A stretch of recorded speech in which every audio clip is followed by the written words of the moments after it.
Before we get to the episode, big shout out to my guys at Ned, helloned.com. Use the code SYNC, S-Y-N-C, at checkout. You get 15% off your order. Order what, you say? How about CBD? How about full spectrum hemp oil? How about magnesium, sleep aids, all the other stuff that they have that I don't even know about? They're good guys.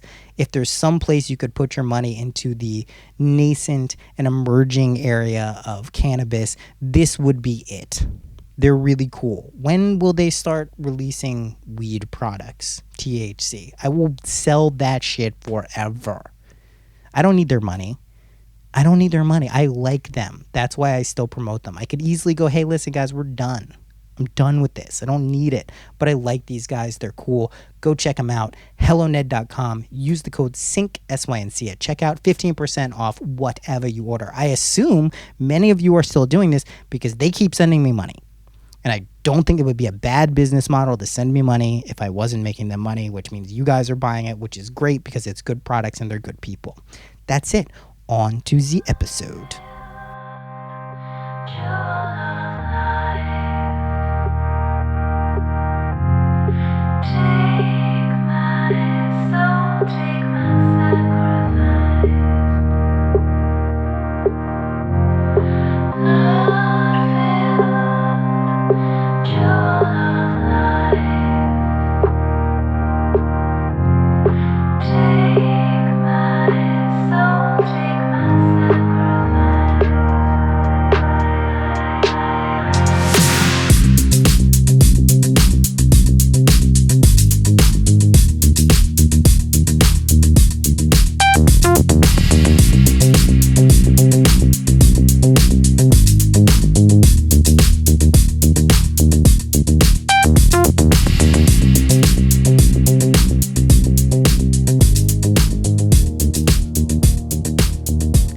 Welcome to Synchronicity.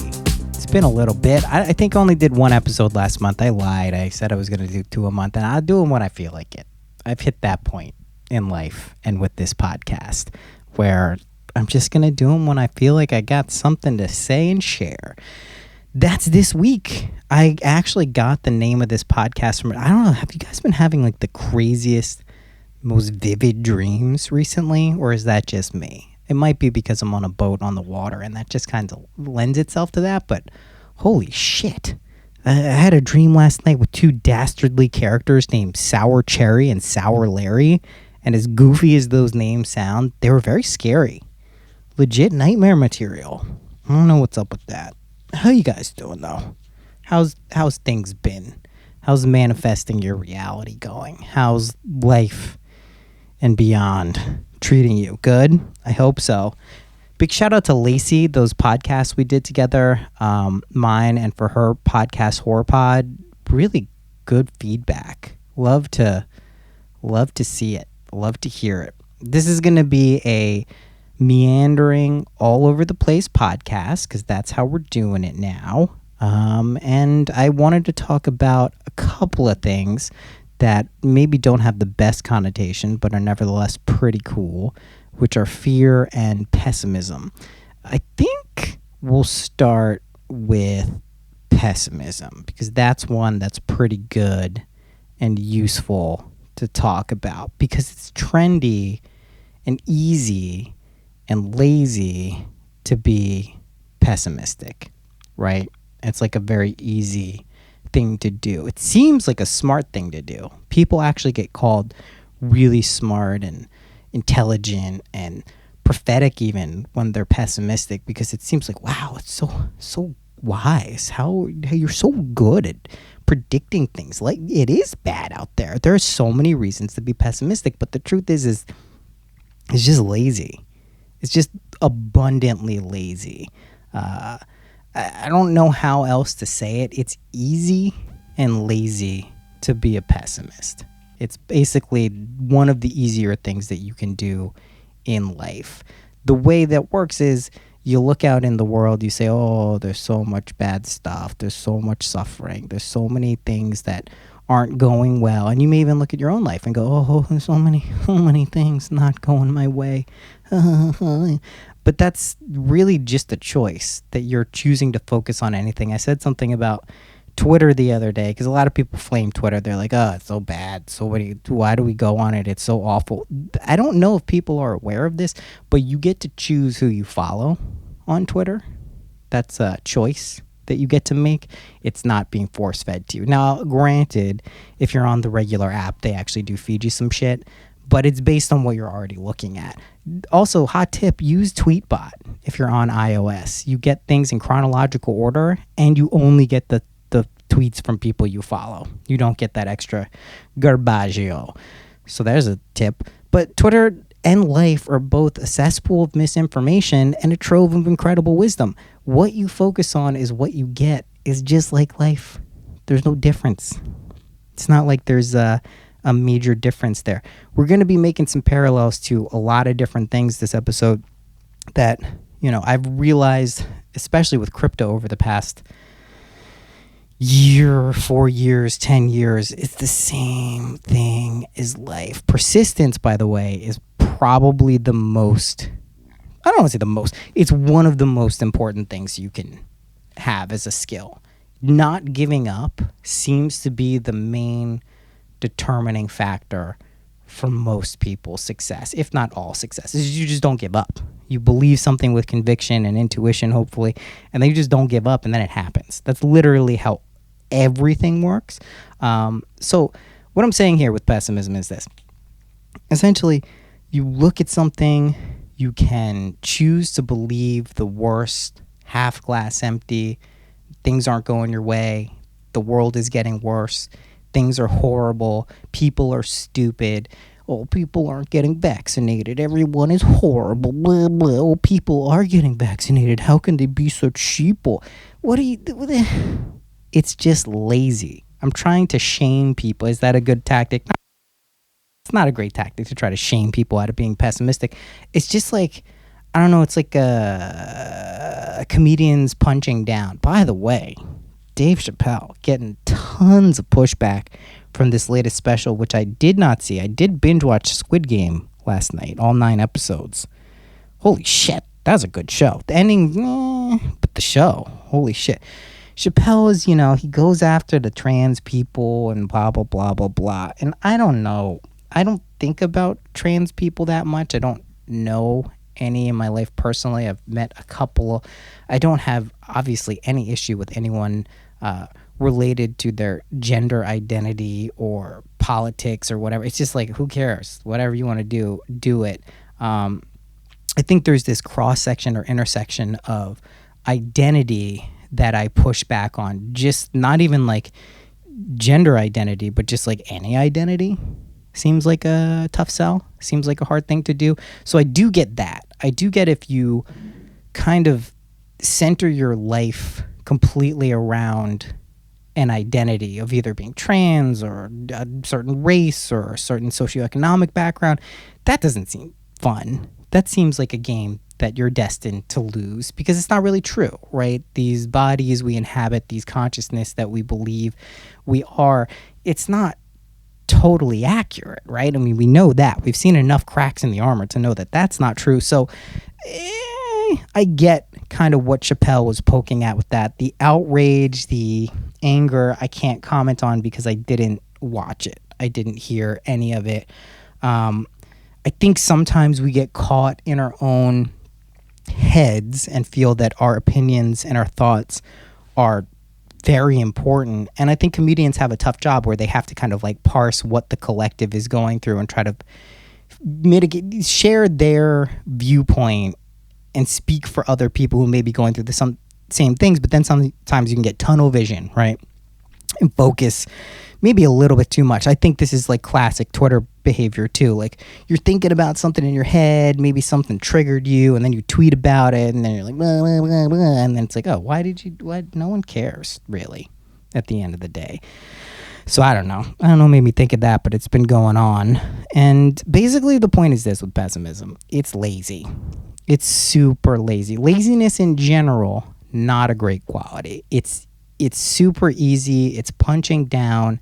There are benefits, there are rewards to being pessimistic. Like I said, you can seem incredibly wise if your outlook and view of the world is pessimistic. There's a quote by the economist, is it John Stuart Mills, who basically, I'm going to paraphrase here horribly, that, the man who, or the person who, says everything is horrible and bad and the world is getting worse is often proclaimed a sage in the world, because it's like an easy thing to do, right? It's much harder to say, hey, listen, you look out in the world, you see a lot of bad shit.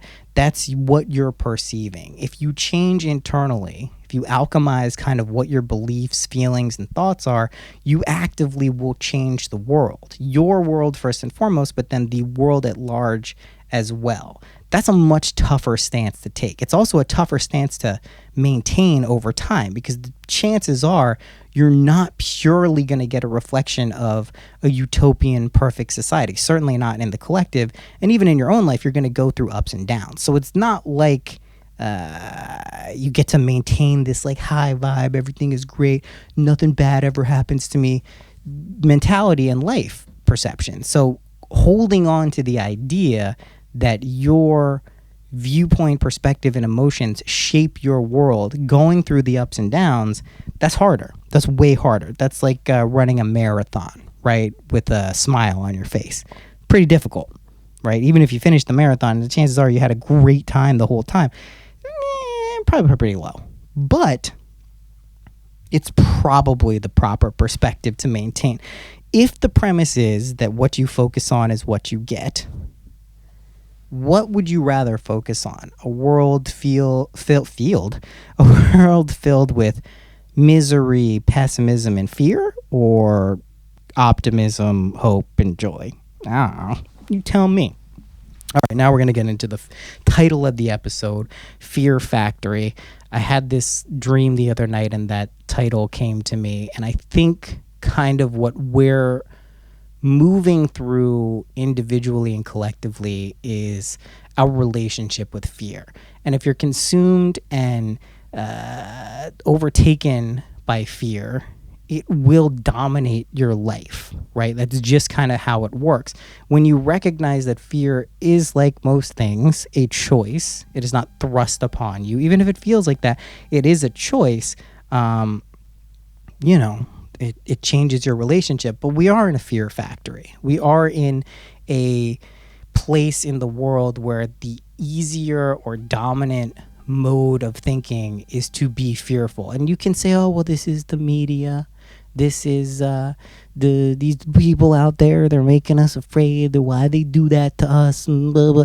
We wouldn't perceive it if it wasn't in us, right? So you can't blame other people or other entities exclusively for making you afraid or having you feel afraid, right? It's just not, again, it's not smart. It's not really a good thing to do. It's like blaming someone else for your problems. I recently had a situation involving my family and other things where I really just wanted to blame other people for my problems. And it wasn't really my problems. Objectively, like, there's schmucky things done. Like, very schmucky, kind of crappy things done objectively, right? It's not even just subjectively. Of course, it was subjectively too, but objectively.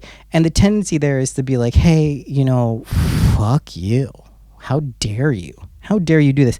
That, and to be clear, that is my initial reaction. And I probably stay in that for at least a few days. What happens with me, though, is it's so emotionally uncomfortable for me. Like, the sense of home for me has really changed over the years. I used to kind of be like, oh, well, this is my home. I live here. It's a physical place. This makes me feel comfortable.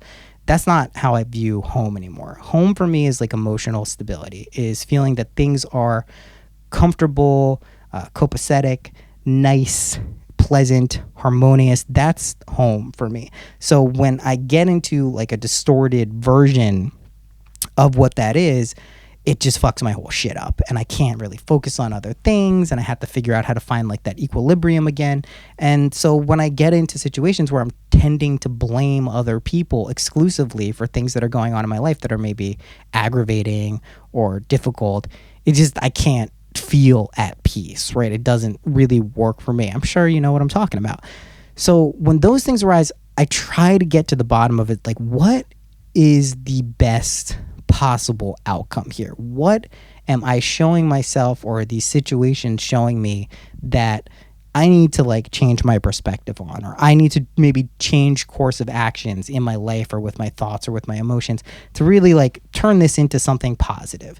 That's the trick. This judo flip from, I spoke about this a lot in 2019 on this podcast, the judo flip from holy fuck, everything is going horribly, shit is just going bad, to, oh my God, that was just the thing that happened before everything got awesome. That's an important move. That's like what I would say is the most important move that you can make in life, because it's the chances of you not experiencing discomfort, agitation, obstacles, it's zero. You're gonna face those things. We have incarnated into consciousnesses and bodies that this is what we do, right? This is how we play this game. So that ability to kind of change and switch negative into positive, I understand that that's just the construct. There really is no negative and positive at the end of the day, but our experience of them certainly feels like that. That's like a super important move. I'd argue it is one of the most important, right? Because you're going to experience things that you perceive as negative. How do you make sure that those don't stay in your consciousness and mind as negative, shitty things that are there to fuck your life up, and change them into, okay, you know what? This is actually something that really is for my benefit. How can I see that? And not in like a delusional, crazy way, right? Like what I mean by that is like, don't be one of these high vibe, like faux spiritual people I see on Instagram where it's just like, you know, you got a handy fucking meme for literally everything you're going through. Obviously, I don't have a problem with memes. James McRae, one of the best meme people out there. There's nothing wrong with that. It's just you need to live authentically. And part of living authentically is recognizing that there's ups and downs. There's good and bad. And how do you find a way to deal with those things? It's one of the reasons we love comedians. I think it's also one of the reasons that if you're listening to this podcast, you probably love Jessa Reed, is she's not sugarcoating through a lot of the bad shit. We've been talking over the past few weeks. I finally got her into the crypto game. Big shout out, Jessa. I'm proud of you for doing that. You know, she's really good at being honest and authentic and sharing her experiences in life, and also reminding people like, hey, you're gonna go through some shit. And she puts herself through things in life in order to kind of gain lessons and wisdom, and then shares those in like a funny and awesome way, which helps a lot of people. That's super important. To pretend that everything is great all the time, it is. I don't like totally get away from that, but like to pretend that like your experience of everything is amazing all of the time is disingenuous. Right. And I think it's part of the reason that people who don't or haven't really resonated with my perspective on how imagination creates reality and manifestation, all of that, is they think that's what I'm pitching. They think I'm saying, well, it's amazing all the time. It's just a choice. And it is. But it doesn't mean your experience of it is amazing all the time. It means you have the ability to tap into that at any given time. And the more you practice, like anything, the better things get. Right? The better you get at figuring out the hidden message in kind of the bitter thing you're experiencing, right? That's important. And fear here is like a huge catalyst for realizations. It's not this thing designed to fuck you up. You don't go into the game of fear to experience misery exclusively. That may be a component of it, but it's there to teach you some important lesson. It's there to really help you see something. But if you forget that that's what its function is, it's awful, is the way I would say it. It's really annoying. It's uncomfortable. It can lead to these downward spirals where we feel like everything is against us and things are falling apart that we've built up. That's not great. There is a degree of patience, not my strong suit, that is important to remember with difficult experiences too, or things that you're afraid of. I mean, all I can think of, it's a kind of somewhat silly or trivial example, but I mean, I used to be afraid of flying. Used to be something that I just didn't like to do. It would freak me out. I don't mind it at all now. I kind of enjoy it. Now, granted, there's if you're flying business or first class, it's a lot better. It makes the flying economy is not fun. Coach is not fun. But there is like an ability, like when I look back and go like, wow, I used to be really afraid of that. And now it's like, it's not even a thing. It doesn't even bother me. It doesn't mean it won't ever be a thing. If you go through like a horrible traumatic experience, you may be afraid of it. But there is this ability to look back and be like, wow, I used to be afraid of that and now I'm not. Maybe you were a kid and you were afraid of the dark. Maybe you are still afraid of the dark. But at some point there's something you grew out of that probably terrified you that doesn't anymore. And just being able to look at that and saying, hey, that's interesting that I was afraid of this thing, or I did have this relationship to this thing or even person, and now I don't. What's up with that? Why did that happen? I think it's important. Don't forget that this is the best timeline. You can be like, well, it doesn't seem like it. I think I've forgotten that that's the truth. Well, I wouldn't be constantly reminding you and everyone else that it is the best timeline if it wasn't. Where does my conviction come from with that?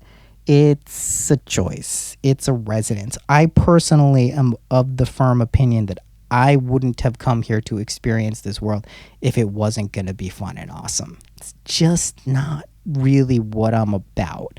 It's way better to recognize you came here not to torture yourself, not to put yourself through some rigorous curriculum that's like a grind and you have to get out of it and you have to learn things and blah, blah. No, you came here because it's fucking pretty sweet. It's really nice to have a body. It's really nice to eat food. It's really nice to have sex. It's really nice to have family and friends. It's really nice to listen to music. It's really nice to feel awful, AWEFUL, in awe and inspired. These are fun things that are undeniable. Now, does it come with the flip side of that binary coin of you also have to experience the decline of the body, the decline of health, the decline of all these things? Yes. Who knows in 100, 200, 300 years where those things are? And there's incredible advances in our world of how we have kind of conquered some things that used to just destroy people's lives that now they're not. I think there's plenty of advances in terms of like, psychedelic substances, even cannabis, where like they're, people's experiences of how to navigate this world are fundamentally linked with our advances in our understanding ourselves, right? I think that's a trend that will continue over time. Jess and I were having a conversation, a brief one, the other day about like what we think is going to happen in the next year and a half, 2 years. I was like, I think people are going to continue to move into these like pods and really like find people who are like-minded, not in a narrow kind of siloed off way, but in just terms of like building communities. And I was saying there's going to be a lot of wealth sharing and just kind of like collective principles of like how to just make sure everyone around you is okay, not in a weird way. And then she's like, well, what do you think about like natural disasters? I was like, yeah, those too, like for sure, like definitely. Natural disasters to me are just reflections of undealt with collective trauma, right? When we get hurricanes, when we get earthquakes, when we get these like really fires and all these things, this is literally a manifestation of things that we have chosen not to resolve with awareness and consciousness. So they have to like pop out from under the carpet and fuck shit up for a little bit. And you can look at that and be like, oh, well, the world is just getting worse. Like, world doesn't care about us. It's just going to shake us off because we're not treating it well. Sure. Or you could just deal with your own shit. Harder,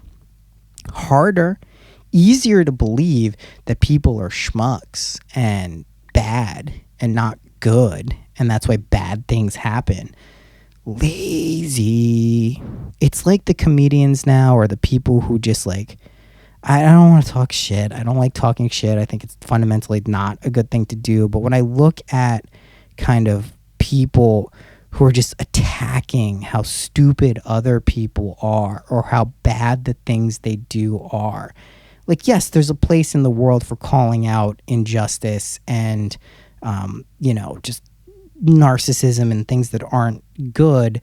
But, like, making that your only shtick seems not wise.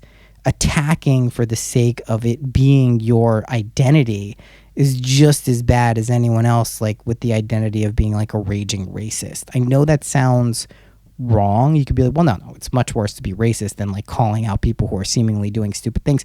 Yeah, obviously, like culturally and objectively, that's true. But from the individual standpoint, if your role and your identity is just attacking people for being stupid, that's not going to work out for you in the sense that you're probably not going to be very happy. You're probably not going to be a very pleasant person. You're probably going to get trapped into a game where you're just like the person who calls out the stupidity of other people. That's not cool. No one likes that. It may be funny or entertaining for a little bit, but it's not cool. It's not something that's like fun to be around. Speaking of not fun to be around, how about those Dolphins? Jesus fucking Christ. What a shit show. God. I don't know why I do this to myself. I'm sure this is how some people feel about being human, but like, why every week do I sit down and watch this shitty team play shitty football, lose to teams that are worse than them? They're not worse than them. Obviously, they're losing to them. They're worse than those teams. Why do I do it? At this point, I'm so pot invested. I'm so deep in the game that I have to do it. I'm not going to. I know this too. Also, if I ever switched fandoms or just stopped caring about the Dolphins, they'll win the Super Bowl. And I'll be like, fuck. So I just have to stay on this ship, stay on this ride until they fucking do it. And it's a nightmare. They're so bad. I don't like Tua Tagovailoa anymore. I can't even say his name. Like, can we just get like, he's always hurt his whole career. We tanked for him. We could have taken Justin Herbert and we didn't do it. God, the Dolphins really. And my fantasy team, literally everyone is getting hurt this year. It's just, I'm writing the whole thing off. Yes, I'm going to watch the stupid Dolphins play in London. At least the game's earlier here in Turkey, so I can watch it at a normal time in the afternoon. If we lose to Jacksonville, God, I don't even know. It's my cross to bear. This is the worst thing in my life. Let's talk a little crypto. Let's talk a little bit about what's going on. By the way, in the server, which you get access to if you join the Patreon, that's really the only selling point for the Patreon right now is the crypto thing. We do the Q&As. The live streams have pretty much been put on hiatus while I'm here. I don't have the bandwidth, literal bandwidth in terms of internet speed to do those. I'm back in November. We'll start those again. But the crypto server is really like the main thing to do with the Patreon right now. People know what's up who are in there. We're killing it. We're fucking hit a whole new level of stride. And I'm also doing giveaways now. So we're doing a couple of giveaways on the Patreon, $100 a month. And then also in the server, I'm going to do multiple giveaways, probably some serious amounts too. In the not too distant future. It's fun. It's always been a dream of mine to give away money. When I have a lot, I have a lot now. That's all I'll say.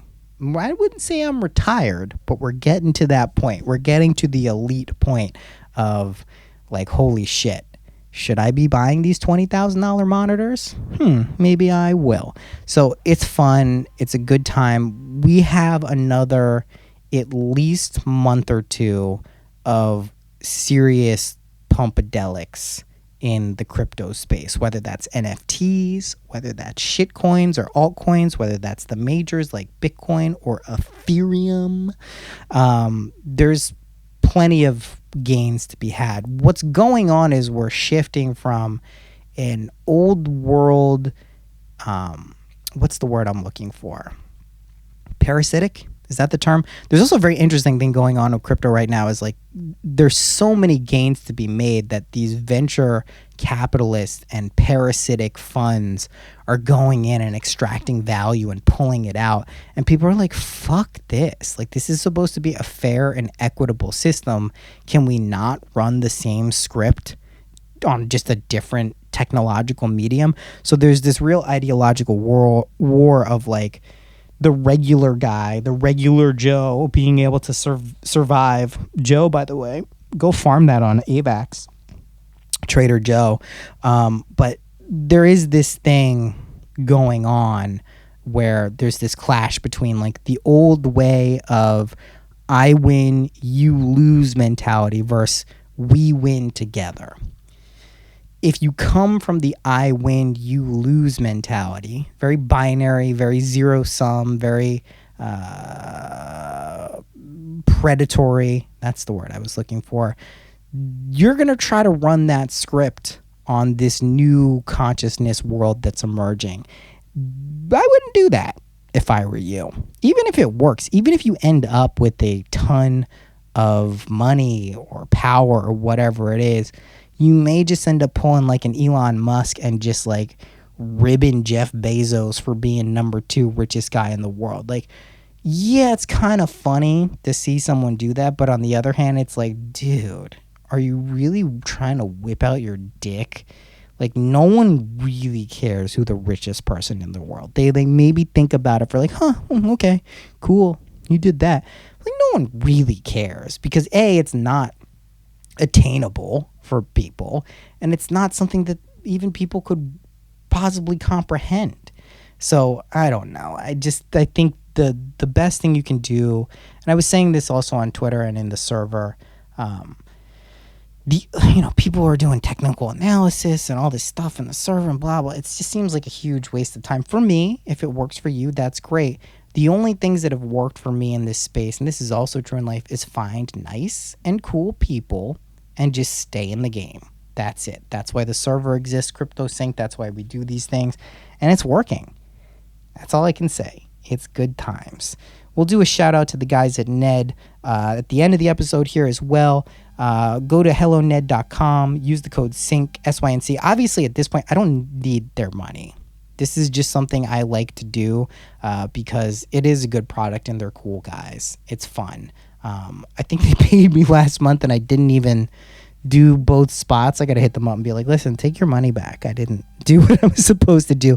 But their shit is good and they continue to expand their list of products that I know from experience. There was something they sent me. They were like, hey, can you talk about this? We'll send it to you so you can try it. And be like, I'm not going to be in the US, so I can't try it. But whatever new thing they launched, go and try it.